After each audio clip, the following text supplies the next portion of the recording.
पूर्वोत्तर डायरी।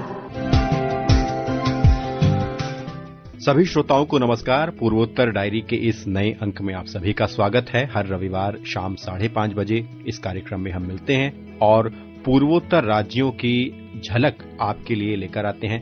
आज फिर इस कार्यक्रम में हम पूर्वोत्तर राज्यों की रंगारंग संस्कृति से आपको परिचित करवाने के लिए हम उपस्थित हैं। आपके साथ मैं हूं कमल कुमार प्रजापति। पूर्वोत्तर डायरी। तो श्रोताओं, कार्यक्रम की शुरुआत में चलते हैं गैंगटॉक। गैंगटॉक में 13वें इंडिया टूरिज्म मार्ट का आयोजन हुआ। तो आइए हम विस्तार से ही समझते हैं अपने संवाददाता मानस प्रतिम शर्मा के साथ इस खास बातचीत में कि इंडिया टूरिज्म मार्ट है क्या, किस तरह से ये पूर्वोत्तर भारत के पर्यटन को बढ़ावा देने के लिए एक बहुत महत्वपूर्ण आयोजन है। आइए विस्तार से जानते हैं। इंडिया टूरिज्म मार्ट के 13वें संस्करण का आयोजन 13 दिसंबर से 16 दिसंबर तक सिक्किम के गैंगटॉक में हुआ और पूर्वोत्तर भारत के पर्यटन को राष्ट्रीय और अंतर्राष्ट्रीय स्तर पर पहचान देने के लिहाज से ये बहुत इंपॉर्टेंट एक आयोजन है। तो इस बार का ये आयोजन कैसा रहा और इंडिया टूरिज्म मार्ट का कॉन्सेप्ट क्या है, इस पर हम विस्तार से अपने संवाददाता मानस प्रतिम शर्मा से जानते हैं, जो सीधे गैंगटॉक से हमारे साथ जुड़ रहे हैं। मानस, सबसे पहले हम चर्चा अभी इस बात पर तो करेंगे ही कि इस बार का आयोजन कैसा रहा, लेकिन उससे पहले एक मूल सवाल ये कि इंडिया टूरिज्म मार्ट है क्या, हमारे श्रोताओं को पहले ये समझाएं। क्या भूमिका है इसकी पूर्वोत्तर भारत के पर्यटन को देश विदेश में एक नई पहचान देने के लिहाज से? जी, जैसे आपने पहले बताया कि ये 13वां संस्करण है, तो हम लोग समझ सकते हैं कि ये पिछले कुछ सालों से यहाँ पे चल रहा है पूरे पूर्वोत्तर में ही। इसका मेन रीजन ये है कि नॉर्थ ईस्ट को देश विदेश के जो टूरिस्ट है और बायर सेलर्स है, इंडस्ट्री है, उनसे मिलाना। यहाँ की जो धरोहर है, जो अनट्रैप्ड ब्यूटी कहेंगे जिसको, हो सकते हैं ऐसे आप कह सकते हैं कि जो यहाँ के देखने लायक चीज है, जगह है, वो हम लोग के नजर में नहीं आए थे पहले, तो उसे ये दुनिया के सामने उजागर करना। तो मूल तरह से ये है कि नॉर्थ ईस्ट की पर्यटन क्षेत्र को देश और दुनिया से जोड़ना, मूल कारण ये है।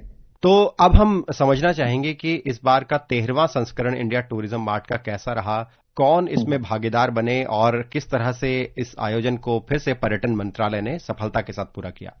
जी, जैसे आपने बताया, ये सिक्किम के राजधानी शहर गैंगटॉक में आयोजित किया गया और ये सिक्किम दूसरे बार के लिए ये आयोजित किया और ये 4 दिन तक ये मार्च चला और इसमें पूर्वोत्तर के सभी प्रदेश के प्रतिनिधि रहे। इसके अलावा भारत वर्ष के लगभग हर प्रदेश से लोग आए, जिसमें पर्यटन क्षेत्र से जुड़े हुए लोग हैं, टूर ऑपरेटर है या होटलर्स है, या तो और इस क्षेत्र से जुड़े हैं, इंडस्ट्री से जुड़े हैं, दूसरे तरह के लोग हैं। फिर सोशल मीडिया, हम लोग मानते हैं सोशल मीडिया का क्या प्रभाव है इसको पर्यटन क्षेत्र को बढ़ावा के लिए, जो सोशल मीडिया के इन्फ्लुएंसर आए। इसके अलावा लगभग 18 से 19 देशों के प्रतिनिधि यहाँ पे आए, जो टूरिज्म क्षेत्र से किसी न किसी तरह से जुड़े हुए हैं। और जैसे हम लोग जानते हैं, नॉर्थ ईस्ट के सिक्किम ही ऐसी जगह है जो देश विदेश से पर्यटक यहाँ लगभग हर साल आते हैं। अगर हम बारिश के 1-2 महीना छोड़ते तो 9-10 महीना यहाँ पे टूरिस्ट रहते हैं। यहाँ लगभग 200 ऐसे जगह है जो टूरिस्ट के लिए जो देखने लायक है। आप मान सकते हैं एक छोटी सी जगह है, मतलब भौगोलिक आयतन के हिसाब से और यहाँ के पॉपुलेशन के हिसाब से सिक्किम बहुत बड़ी जगह नहीं है, लेकिन यहाँ लगभग 200 ऐसे क्षेत्र है जिसको देखने के लिए लोग आते हैं। ये यकीनन एक बहुत बड़ा आंकड़ा है। और अगर पार्टिसिपेशन की बात करें तो अरुणाचल प्रदेश के मुख्यमंत्री आए, असम के पर्यटन मंत्री आए रंजीत कुमार दास, सिक्किम के पर्यटन मंत्री रहे यहाँ पे, अरुणाचल के पर्यटन मंत्री आए, टूरिज्म पर्यटन मंत्रालय जो आयोजक था उनके सेक्रेटरी आए और बाकी जितने भी सीनियर ऑफिसर्स थे सब आए। तो और ये मैं सिर्फ ये यहाँ पे सिर्फ पर्यटन ही में ही ये पूरा इंटरनेशनल टूरिज्म मार्ट सीमित नहीं रहा। तो यहाँ जैसे आज असम के जो यूनिक रिच कल्चर है, क्योंकि मैं भी उस प्रदेश से बिलोंग करता हूँ, तो यहाँ लोगों के सामने यहाँ पे दर्शाया गया। परसों यहाँ पे सिक्किम का जो संस्कृति है, संस्कृति के जुड़े हुए विभिन्न पहलू लोगों के सामने दिखाया गया। यहाँ पे एग्जीबिशन लगाए गए हैं, मतलब लोग खरीद भी सकते हैं और पूर्वोत्तर के सभी प्रदेश के लोग यहाँ पे अपना स्टॉल लगा के रखे हैं। तो वहां पे जो अपना कल्चर है, आर्ट है, टूरिज्म क्षेत्र से लोग हैं, संस्कृति है, और ये सब एक दूसरे से जुड़ा हुआ है। जब पर्यटन की बात करें, मैं आऊंगा तो आर्ट कल्चर भी देखूंगा, तो सब यहाँ पे एग्जिबिट किया गया, लोगों को दिखाया गया, लोगों को समझाया गया। तो एक आप मान सकते हैं कि पूरे पूर्वोत्तर के कला संस्कृति पर्यटन को एक मंच पे लाने का एक मौका था। बिल्कुल, जैसा कि आपने कहा, कला संस्कृति पर्यटन को एक मंच पर लाने का एक बहुत बड़ा अवसर था। इसीलिए हमने देखा भी कि करीब 39 के आसपास इंटरनेशनल टूर ऑपरेटर्स इसमें शामिल थे और बहुत सारे जो डोमेस्टिक सेलर हैं, उद्यमी हैं यानी एंटरप्रेन्योर्स हैं, खरीदार हैं, वो सब बड़ी संख्या में यहाँ पहुंचे। तो कैसे ये एक मंच पर आने का मौका देता है, खासतौर पर टूर ऑपरेटर्स के अलावा जो एंटरप्रेन्योर्स हैं, खरीदार या जो विक्रेता हैं, उनको एक साथ लाने के लिए। देखिए, यहाँ जब इतने बड़े मंच पे लोग मिलते हैं तो एक जिसको कहते हैं हम लोग एक एक्सचेंज ऑफ आइडियाज। आप असम में क्या कर रहे हैं, आप दिल्ली में क्या कर रहे हैं, और जैसे आपने बताया दूसरे देश विदेश में कैसे हो रहे हैं। तो एक जो एंटरप्रेन्योर है, युवा स्टार्टअप वाले हैं, उन लोग को एक प्लेटफॉर्म मिलता है। और साथ ही कि बिजनेस अपॉर्चुनिटीज क्या है, क्योंकि जैसे मैंने बताया बहुत से प्रदेश के यहाँ पे पर्यटन क्षेत्र से जुड़े हुए लोग आए, सीनियर ऑफिशियल्स आए, मंत्रीगण आए, तो अपने प्रदेश में कैसे ब्रांडिंग कर पाए, कैसे मार्केटिंग कर पाए। और बिल्कुल, और बहुत सारी यहाँ बिजनेस टू बिजनेस मीटिंग्स हुई और तमाम ऐसे आयोजन रहे जैसे होटलर्स आए, बायर्स एंड सेलर्स आए। तो इसको एक्सचेंज ऑफ आइडियाज के जरिए नए आने वाले दिनों में कैसे कर सकते हैं। और जैसे और एक बहुत बड़ा ये भाई मुद्दा उठाना होगा कि अगर हम लोग पिछले 10-12 साल की बात करें तो देखिए इसमें क्या है, कनेक्टिविटी का इशू है और एक आपका सिचुएशन कैसा हो, मतलब लॉ एंड ऑर्डर सिचुएशन की बात करें, लॉ एंड ऑर्डर सिचुएशन बात करें, अगर आपके वहां पे लॉ एंड ऑर्डर सिचुएशन ठीक नहीं है, हिंसा है, तो लोग कैसे आएंगे। तो जैसे हम लोग जानते हैं पिछले 10-12 साल से जो नॉर्थ ईस्ट की पहले की छवि थी वो बिल्कुल बदल गए हैं। इससे अभी लैंड ऑफ पीस। तो ये भी एक बहुत बड़ा मैसेज है कि भाई जैसे पहले लोग सोचते थे नॉर्थ ईस्ट के बारे में, ऐसा है नहीं, बिल्कुल बदल गए। इंफ्रास्ट्रक्चर की बात करें, एयर कनेक्टिविटी जो उड़ान स्कीम है और हाईवेज की हो या रोडवेज कनेक्टिविटी हो, तो पहले से बहुत बढ़िया हुआ है। बिल्कुल सही है, ये भी मानना होगा कि कुछ कुछ जगह पे करने की बात है, ये भी चर्चा पे आया। तो लेकिन अगर हम लोग पहले की तुलना करें तो अभी नॉर्थ ईस्ट में कनेक्टिविटी इंफ्रास्ट्रक्चर में बहुत सुधार हुआ है और ये भी एक कारण है कि लोग यहाँ पे आना चाहते हैं और आ रहे हैं लोग। तो यही सब जो इश्यूज है कि कैसे लोगों को लाया जाए और एक बिजनेस अपॉर्चुनिटी बने। होम स्टे की बात हुई, बहुत ज्यादा इन्वेस्टमेंट की जरूरत नहीं है एंटरप्रेन्योर के लिए, तो होम स्टे के जरिए लोग कैसे पैसा कमाए, यहाँ पे लोगों की रोजगार मिले, तो यही सब मुद्दे यहाँ पे चर्चा पे आए थे। एक और अंत में सवाल मैं आपसे पूछना चाहूंगा, क्योंकि सिक्किम भारत का पहला जैविक राज्य है और इंडिया टूरिज्म मार्ट में इस बात पर भी फोकस होता है कि इको फ्रेंडली या सस्टेनेबल टूरिज्म हो, ज्यादा से ज्यादा एनवायरमेंट फ्रेंडली टूरिज्म हो, तो इस पर कितना जोर रहता है इंडिया टूरिज्म मार्ट पर? इस बार भी क्या इस पर जोर रहा? ये बिल्कुल एक थीम ही था कि इसमें जो है सिक्किम की, जैसे आपने वहां इसे फुल्ली ऑर्गेनिक स्टेट है। मैं एक छोटे से उदाहरण आपको देता हूं। आपने पहले भी सुना होगा, यहाँ पे एमजी मार्ग बोल के जगह है एक, जो हम कहते हैं कि टूरिस्ट के लिए गैंगटॉक शहर में हार्ट है। वहां हर दिन हजारों लोग यहाँ पे आते हैं, लेकिन एक नाम मात्र यहाँ पे गंदगी नहीं होगा, कोई कूड़ा कागज यहाँ पे नहीं देखेगा। तो ये यहाँ के सिक्किम के लोगों की फितरत में है। जो ये सस्टेनेबल टूरिज्म है, यहाँ पे ऐसा नहीं कि आप बहुत ज्यादा टूरिस्ट आए, लोग भर जाए। जो बैलेंस है नेचर के साथ, इको सेंसिटिव जो इश्यूज है, जो सस्टेनेबिलिटी है, तो उसको भी मेंटेन रखना है। ये सारे मुद्दा यहाँ पे आए और सिर्फ यही नहीं, ये एक गुड प्रैक्टिस है जो वहां दूसरे जगह पे भी यहाँ पे क्या इसको भी लागू कर सकते हैं, इस बात पे भी चर्चा हुआ। सिक्किम का जो सक्सेस स्टोरीज है कि लोग भी आए, लेकिन जो परिवेश है उसको वो दूषित ना हो, जो एनवायरनमेंट है वो भी मेंटेन रहे, इसको कैसे आगे बढ़ाया जाए। तो ये भी एक मॉडल स्टेट की, जैसे आपने बताया, यहाँ पे टूरिज्म क्षेत्र में ही नहीं, अपने डे टू डे लाइफ में भी इसको कैसे इंप्लीमेंट कर पाए हम लोग, इस पर भी बिल्कुल चर्चा हुआ और लोग यहाँ से बहुत डेफिनेटली लोग यहाँ पे बहुत कुछ यहाँ से लेके गए। धन्यवाद मानस, विस्तार से इंडिया टूरिज्म मार्ट के बारे में जानकारी देने के लिए। श्रोताओं, कल हमने राष्ट्रीय जनजातीय गौरव दिवस मनाया और हम इन दिनों कार्यक्रम में पूर्वोत्तर के उन स्वतंत्रता सेनानियों के बारे में जिक्र कर रहे हैं जिन्होंने भारत की स्वतंत्रता में अपना महत्वपूर्ण योगदान दिया।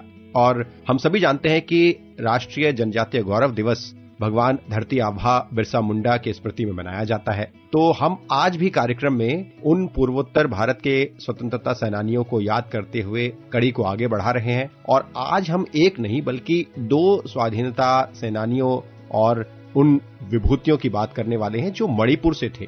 और मणिपुर में जहां एक तरफ उन्होंने मणिपुर में समुदाय की स्वाधीनता का संघर्ष किया, वहीं ब्रिटिश सत्ता के जो अत्याचार और जो शोषण था और जो हस्तक्षेप था उसके खिलाफ भी आवाज उठाई। तो ये दो नाम कौन है, आप खुद इस विशेष रिपोर्ट में जानेंगे और आप साथ ही ये भी जानेंगे कि किस तरह से मणिपुर और पूर्वोत्तर भारत उन स्वतंत्रता सेनानियों की श्रृंखला से सुशोभित है जिसमें बहुत से नाम हैं जिनकी इन दिनों हम कार्यक्रम में चर्चा कर ही रहे हैं। तो आइए सुनते हैं ये खास रिपोर्ट। भारत के स्वतंत्रता संग्राम का इतिहास मैदानों और नगरों में लड़े गए संघर्षों के अलावा उन पहाड़ों, जंगलों और दूर बसे समुदायों में भी उतना ही प्रभावशाली रहा है जहां स्वतंत्रता केवल एक स्वप्न नहीं बल्कि आत्मसम्मान की पुकार थी। मणिपुर की धरती भी ऐसी ही पुकारों की साक्षी रही है।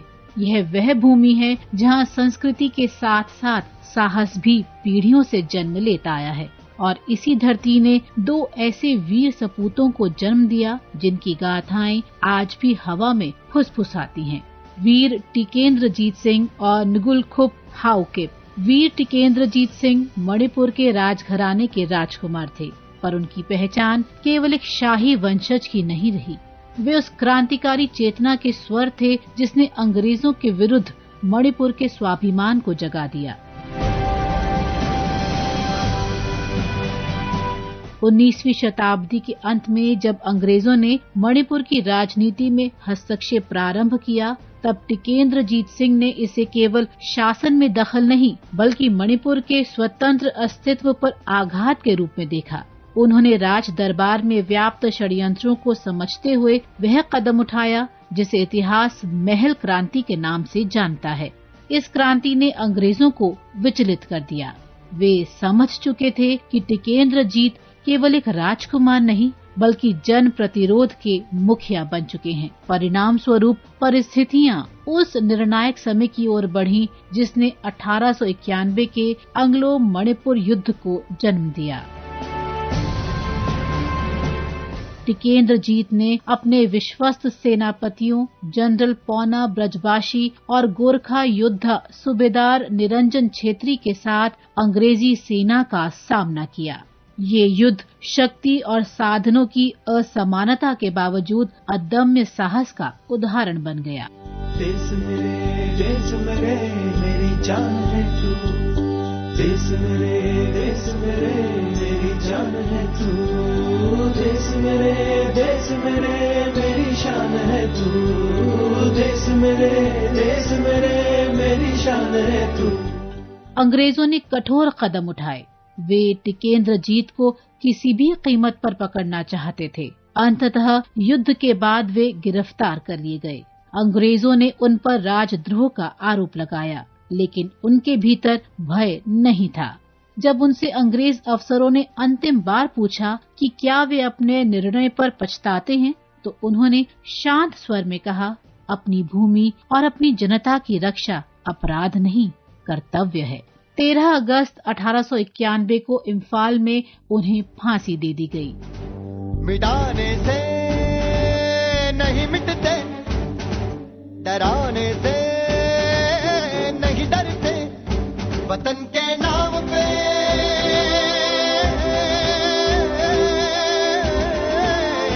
वतन के नाम पे हम सर कटाने से नहीं डरते, मिटाने से नहीं मिटते।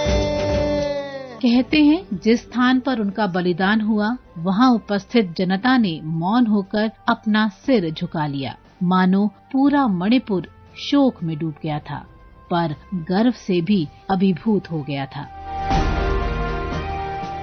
टिकेंद्रजीत की फांसी ने जनता में भय नहीं बल्कि प्रतिरोध की नई चिंगारी जगाई, जिसने आने वाले वर्षों में अनेक आंदोलनों को प्रेरणा दी। टिकेंद्रजीत के शौर्य की अग्नि अभी शांत भी न हुई थी कि कुछ ही वर्षों बाद मणिपुर और निकटवर्ती कुकी क्षेत्रों में स्वतंत्रता का एक और स्वर उठा। ये आवाज थी नुगुल-खोप हाओकिप की। टिकेंद्रजीत का संघर्ष जहां 19वीं सदी के अंत में राजसत्ता और जनता दोनों की अस्मिता की रक्षा का प्रतीक था, वहीं हाउकिप का संघर्ष 20वीं सदी के आरंभ में ब्रिटिश विस्तारवाद के विरुद्ध जन प्रतिरोध की नई गाथा लेकर आया। और यही वह स्थान है जहां इतिहास दो समानांतर परंतु जुड़े हुए संघर्षों को एक सूत्र में पिरोता है। जब टिकेंद्रजीत का बलिदान मणिपुर की चेतना को नई दिशा दे चुका था, तब लगभग 2.5 दशक बाद कुकी समुदाय भी उसी भावना से प्रेरित हो चुका था। हाउकिप इसी विरासत को आगे बढ़ाने वाले योद्धा बने। आजादी से जिया गंगा में राख बन के बहले, दुनिया के सारे सुख पीछे है, मेरा देश पहले है। तिरंगा शान अपनी देंगे इस पे जान अपनी। 1917 से 1919 के बीच लड़ा गया एंग्लो कुकी युद्ध ब्रिटिश शासन के खिलाफ एक विशाल और सुसंगठित प्रतिरोध था। अंग्रेज उस समय मणिपुर और आसपास के क्षेत्रों पर अपना नियंत्रण बढ़ा रहे थे। उन्होंने कुकी युवाओं को जबरन श्रमिक सेना में भर्ती करने के आदेश जारी किए थे। ये आदेश केवल श्रम का प्रश्न नहीं, बल्कि जनजातीय स्वाभिमान को चोट पहुंचाने जैसा था। इसी समय निगुलखोप हाउकिप ने अपने समुदाय को संगठित किया।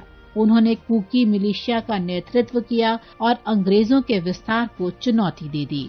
हाउकिप केवल एक सैन्य नेता नहीं थे, बल्कि रणनीतिक और दूरदर्शी भी थे। वे जानते थे कि अंग्रेजों की शक्ति बहुत बड़ी है, पर उन्होंने आत्मसमर्पण से इनकार कर दिया।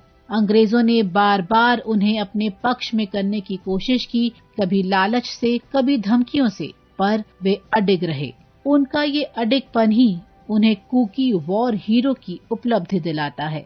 अंततः व्यापक दमन और लंबे संघर्ष के बाद अंग्रेजों ने उन्हें पकड़ लिया। उन्हें पहले इम्फाल, फिर असम में कैद रखा गया, पर कारावास भी उनके आत्मविश्वास को नहीं तोड़ पाया। उन्होंने कहा था, शरीर को कैद किया जा सकता है, पर जनता की स्वतंत्र इच्छा को नहीं। उनका संघर्ष कुकी समुदाय की पहचान और स्वतंत्रता के अधिकार का प्रतीक बन गया और आज भी उस युद्ध को कुकी इतिहास में सबसे बड़े प्रतिरोधों में एक माना जाता है। दोनों प्रसंग अलग अलग समय के हैं, पर उनके भीतर एक गहरी समानता है। अपनी भूमि, अपनी संस्कृति और अपने स्वाभिमान की रक्षा की भावना। टिकेंद्रजीत सिंह ने राजसत्ता और जनता को एक सूत्र में बांधकर अंग्रेजों को चुनौती दी, जबकि हाउकिप ने अपने समुदाय के अस्तित्व और सम्मान के लिए हथियार उठाए। दोनों ने ही अधीनता को स्वीकार करने से बेहतर संघर्ष को चुना। आज मणिपुर में वीर टिकेंद्रजीत पार्क, स्मारक स्थल और कुकी समुदाय में हाउकिप की वीरता को समर्पित अनेक कार्यक्रम इस बात के प्रमाण हैं कि ये भूमि अपने योद्धाओं को भूलती नहीं। उनकी कहानियां आज भी मन में उत्साह जगाती हैं और ये याद दिलाती हैं कि स्वतंत्रता की रक्षा केवल इतिहास तक सीमित नहीं, ये आज भी राष्ट्रीय चेतना का एक प्रतीक है। पूर्वोत्तर डायरी के लिए प्रियंका अरोड़ा। वंदे मातरम, वंदे मातरम। श्रोताओं, अब हम चल रहे हैं अरुणाचल प्रदेश। अरुणाचल प्रदेश के तवांग जिले में एक विशेष फुटबॉल लीग का आयोजन हो रहा है, मोनवुल सुपर लीग। ये एक विशेष फुटबॉल लीग है जिसमें कई टीमें हिस्सा ले रही हैं और इसका एक रंगारंग उद्घाटन समारोह हुआ। और इसके उद्घाटन समारोह के बारे में हमारे संवाददाता मनोज ने अरुणाचल प्रदेश से हमें एक रिपोर्ट भेजी है। आइए आपको सुनवाते हैं।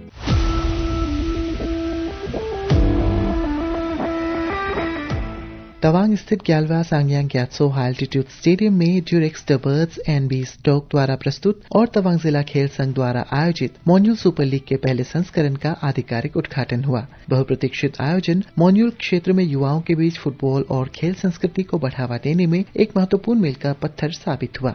जिसमें जिले भर से खिलाड़ी, गणमान्य व्यक्ति और उत्साही दर्शक एकत्र हुए। उद्घाटन समारोह में विधायक फुरपा शेरिंग लामू, नामगे शेरिंग, पूर्व विधायक शेरिंग ताशी, महान फुटबॉल खिलाड़ी बाईचुंग भूटिया, गजराज कोर के लेफ्टिनेंट जनरल गंभीर सिंह, बॉलीवुड अभिनेत्री डेजी शाह, प्रसिद्ध बॉलीवुड गायिका सुप्रिया पाठक एवं कई अन्य विशिष्ट अतिथि, अधिकारी और खेल प्रेमी उपस्थित रहे। कार्यक्रम का शुभारंभ करते हुए बाईचुंग भूटिया ने राज्य और मोन्युल क्षेत्र में फुटबॉल के प्रति बढ़ते उत्साह को देखकर प्रसन्नता व्यक्त की। साथ ही लीग के आयोजन के लिए तवांग जिला खेल संघ के प्रयासों की सराहना करते हुए क्षेत्र के युवा खिलाड़ियों को निखारने और प्रशिक्षित करने में अपनी फुटबॉल अकादमी की ओर से पूर्ण सहयोग का आश्वासन भी दिया। इस अवसर पर MENARP और अफ्रीका के संचार एवं कॉर्पोरेट मामलों के निदेशक रवि भटनागर ने कहा, हमें Durex the birds and B Stoke के माध्यम से मोन्युल सुपर लीग के साथ साझेदारी करने पर गर्व है। ये कार्यक्रम युवाओं के जीवन कौशल, आत्मविश्वास और स्वस्थ विकल्प चुनने की क्षमता प्रदान करने के लिए प्रतिबद्ध है और उम्मीद है कि ये लीग कई उभरती प्रतिभाओं को प्रेरित करेगी और उनमें समुदाय में एकता और गौरव की भावना मजबूत करेगी। Durex the birds and B स्टोक मोन्युल सुपर लीग में तवांग और वेस्ट कामेंग जिले की 7 टीमें शामिल है जो चैंपियनशिप ट्रॉफी के लिए प्रतिस्पर्धा करेंगी। इस लीग का उद्देश्य खेल भावना को बढ़ावा देना, युवाओं की भागीदारी को प्रोत्साहित करना और क्षेत्र में उभरती फुटबॉल प्रतिभाओं के लिए एक मंच तैयार करना है। लीग का ग्रैंड फिनाले आगामी 25 नवंबर को आयोजित किया जाएगा। नॉर्थ ईस्ट डायरी के लिए आकाशवाणी ईटानगर के क्षेत्रीय समाचार इकाई से मैं मनोज कुमार शर्मा।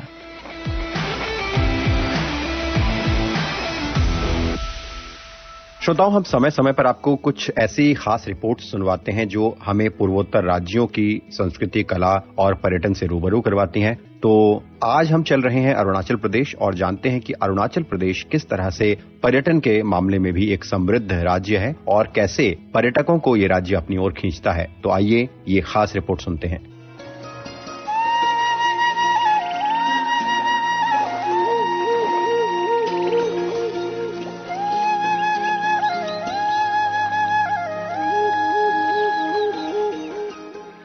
भारत का उत्तर पूर्वी राज्य अरुणाचल प्रदेश मानो प्रकृति के गोद में बसा एक अनुपम स्वर्ग है। यहाँ की वादियाँ, पर्वत, झीलें, झरने और सघन वन सब मिलकर एक ऐसा वातावरण रचते हैं जिसे देखने के बाद कोई भी पर्यटक मंत्रमुग्ध हुए बिना रह नहीं सकता। सात सुरों का बंधन है अरुणाचल, चैनो अमन का एक दर्पण अरुणाचल प्रदेश को लैंड ऑफ द डॉनलेट माउंटेन्स यानी उगते सूरज की धरती कहा जाता है, क्योंकि भारत में सूरज की पहली किरण यहीं से दिखाई देती है। पर्यटन की दृष्टि से ये राज्य बेहद समृद्ध है। यहाँ केवल प्राकृतिक सुंदरता ही नहीं बल्कि समृद्ध आदिवासी संस्कृति, धार्मिक स्थल, साहसिक खेलों की संभावनाएं और लोक कला की विविध छटा भी है। अरुणाचल प्रदेश पर्यटन विभाग ने यहाँ 12 अलग अलग टूरिस्ट सर्किट्स को विकसित किया है, जिनमें हर क्षेत्र की भौगोलिक, सांस्कृतिक और जनजातीय विशेषताएं झलकती हैं। इससे यात्रियों को पूरे राज्य का विविध अनुभव मिलता है। अरुणाचल से अरुणोदय का उज्ज्वल एक रिश्ता है। अरुणाचल अरुणाचलियों के हर दिल में बसता है। अरुणाचल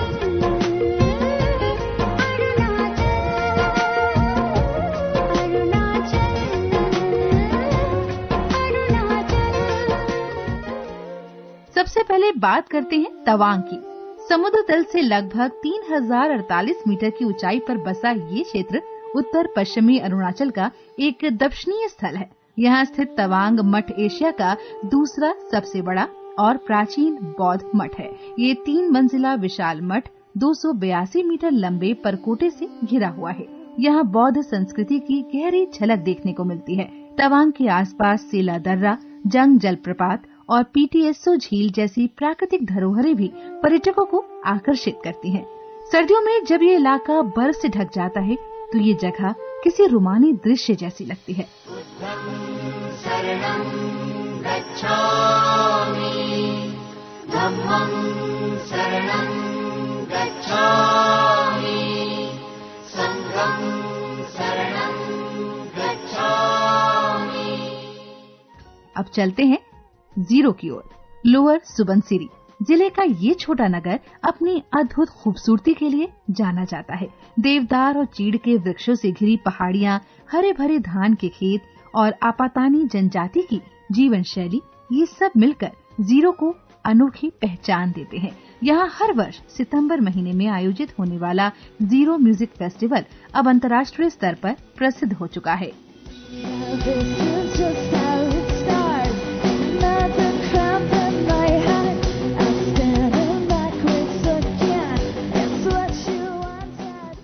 मेचुका, जिसे मेनचुका भी कहा जाता है, पश्चिम सियांग जिले में बसा एक छोटा परंतु अत्यंत मनोहारी नगर है।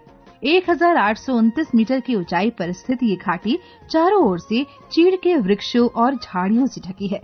बीच से बहती यारग्या पचू नदी इस घाटी को और भी मोहक बना देती है। मेचुका में बौद्ध मठ, लकड़ी के पारंपरिक घर और शांत वातावरण सैलानियों को आध्यात्मिक शांति प्रदान करते हैं। यहाँ की संध्या का नजारा इतना मनोहारी होता है कि मानो समय ठहर सा जाता है। अरुणाचल की बात करूं, क्या है धरती की शोभा, उत्तर पूर्व भारत का है प्रदेश जो मन लोभा। पासी घाट की बात करें तो इसे अरुणाचल का प्रवेश द्वार कहा जाता है।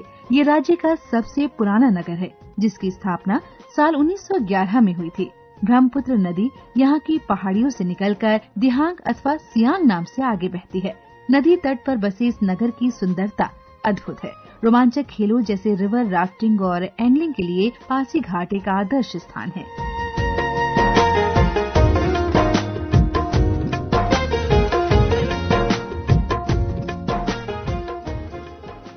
अरुणाचल प्रदेश केवल इन नगरों तक सीमित नहीं है। यहाँ के नामदफा राष्ट्रीय उद्यान और माउलिंग राष्ट्रीय उद्यान जैसे संरक्षित क्षेत्र जैव विविधता से भरे हुए हैं। नामदफा राष्ट्रीय उद्यान में रेड पांडा, हिम तेंदुआ और दुर्लभ पक्षियों की कई प्रजातियां पाई जाती हैं। वन्य जीव प्रेमियों और शोधकर्ताओं के लिए ये जगह खजाने से कम नहीं।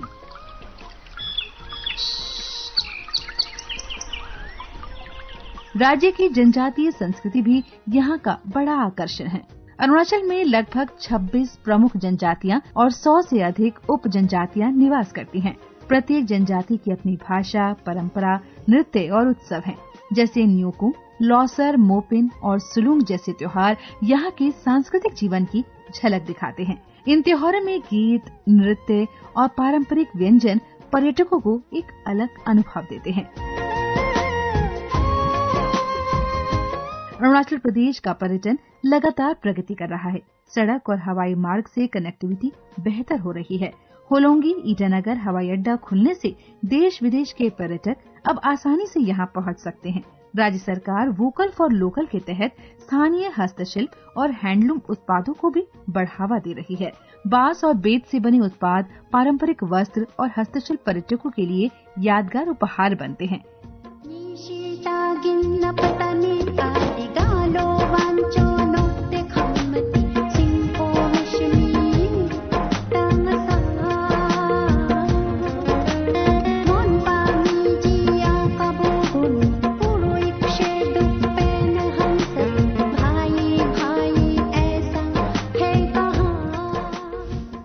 एडवेंचर स्पोर्ट्स की संभावनाएं भी यहाँ बढ़ रही है। ट्रैकिंग, कैंपिंग, माउंटेन बाइकिंग और रिवर राफ्टिंग जैसे एडवेंचर स्पोर्ट्स अब पर्यटन के नए आकर्षण बन गए हैं।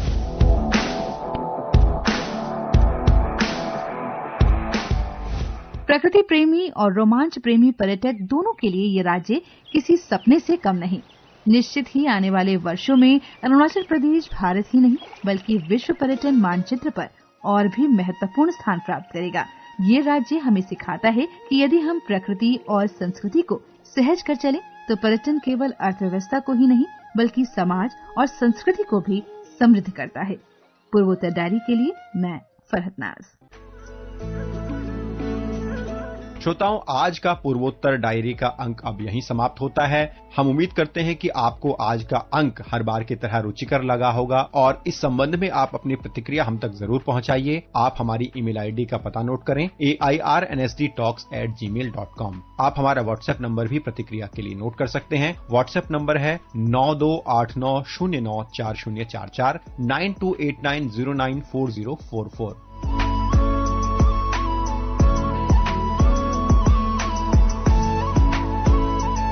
हम अगले रविवार शाम 5:30 बजे आपके साथ पूर्वोत्तर डायरी का एक नया अंक लेकर फिर उपस्थित होंगे। आज के कार्यक्रम को हम यहीं समाप्त करते हैं। नमस्कार।